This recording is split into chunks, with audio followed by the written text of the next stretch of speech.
வாங்க guys laws of Boolean algebra பார்க்கலாம். Laws of Boolean அல்ஜிப்ராவில் வந்துட்டு 3 லாஸஸ் வந்துருக்கு. ஃபஸ்ட்டு ஒன்று வந்து கம்யூட்டேட்டிவ் லா, செகண்டு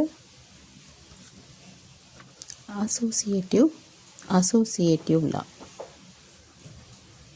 சரிங்களா? தேர்ட் ஒன் டிஸ்ட்ரிபியூட்டிவ் லா.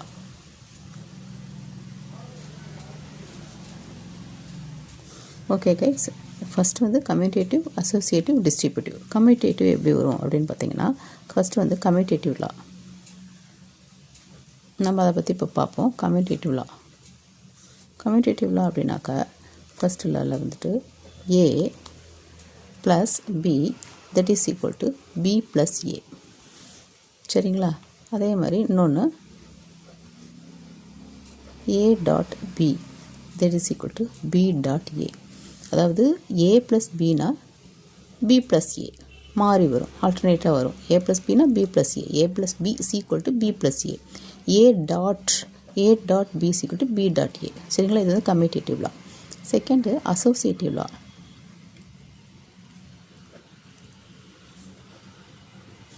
அசோசியேட்டிவ் லாவில் வந்துட்டு எப்படி வரும்னா, ஃபஸ்ட் ஒன்று A plus B plus C ப்ராக்கெட்டில் அது வந்துடும். A plus B plus C ப்ராக்கெட்டில் that is equal to A plus B plus C, சரியா? இது ஃபஸ்ட் ஒன். செகண்ட் ஒன்று, இதே இடத்துல நம்ம என்ன பண்ணிடணும்னா ஏபி இப்படி கூட வச்சுக்கலாம். ஏவை பி டாட்டில் போட்டுருங்க. ஏபி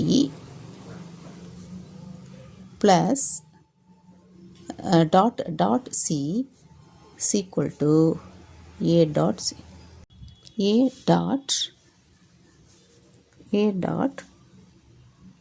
பி சி ப்ராக்கெட்டில், சரிங்களா? ஏபி டாட்டில் போடணும். இது ரெண்டையும் டாட்டில் போட்டுட்டு டாட், இது வந்து ப்ளஸ் கிடையாது, டாட்டு, சரிங்களா? Dot C that is equal to A dot BC. இது வந்து அசோசியேட்டிவ் லா. நெக்ஸ்ட் ஒன்று distributive law, the last one distributive லா.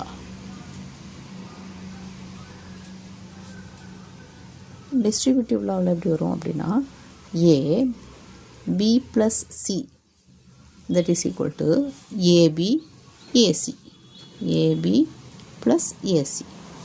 இது வந்து டிஸ்ட்ரிபியூட் பண்ணுறது, அப்படியே டிஸ்ட்ரிபியூட் பண்ணி எழுதுகிறோம். ஏபி ஏசி அப்படியே டிஸ்ட்ரிபியூட் பண்ணி எழுதுறது, சரிங்களா? செகண்ட் ஒன்று, இது ஃபஸ்ட் ஒன்று. செகண்ட் ஒன்று ஏ